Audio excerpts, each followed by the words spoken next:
আসসালামু আলাইকুম। আজকে বাচ্চাদের আবদারে আমি বানাবো চিকেন বিরিয়ানি। আমার ঘরে অল্প কিছু চিকেন আছে, সেটা দিয়ে আজকে আমি এখন বাচ্চারা আবদার করে রেখেছে যে তারা চিকেন বিরিয়ানি খাবে। ছোট বাচ্চা না করে দিলেও খারাপ লাগে, তাই আমি আজকে 4টা মুরগির মাংস দিয়ে চিকেন বিরিয়ানি করে দেখাবো খুব সহজ উপায়ে। আমি এখানে 4 পিস মুরগির মাংস নিয়েছি। আমি মুরগির মাংসটাকে ভালো করে একটু তেলে ভেজে নিলাম।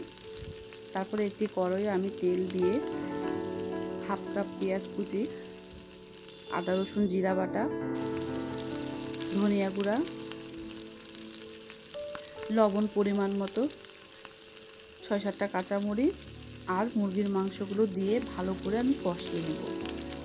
আর এলাচ, দারচিনি, তেজপাতা আমি দিয়ে দিলাম 3-4টা।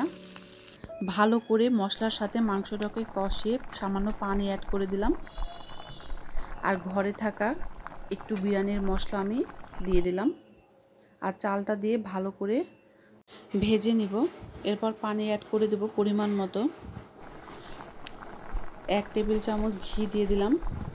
কিছুক্ষণ অপেক্ষা করব, সিদ্ধ হয়ে গেল। এখন সামান্য কেওড়া জল দিয়ে আমি নামিয়ে নিলাম। এই তো হয়ে গেল আমার চিকেন বিরিয়ানি।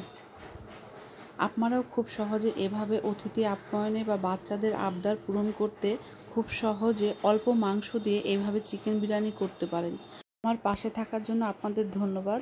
যদি আমার চ্যানেলটিকে ভালো লাগে লাইক অ্যান্ড সাবস্ক্রাইব করবেন, বেশি বেশি করে শেয়ার করবেন। আজকে এ পর্যন্ত, আল্লাহ হাফেজ।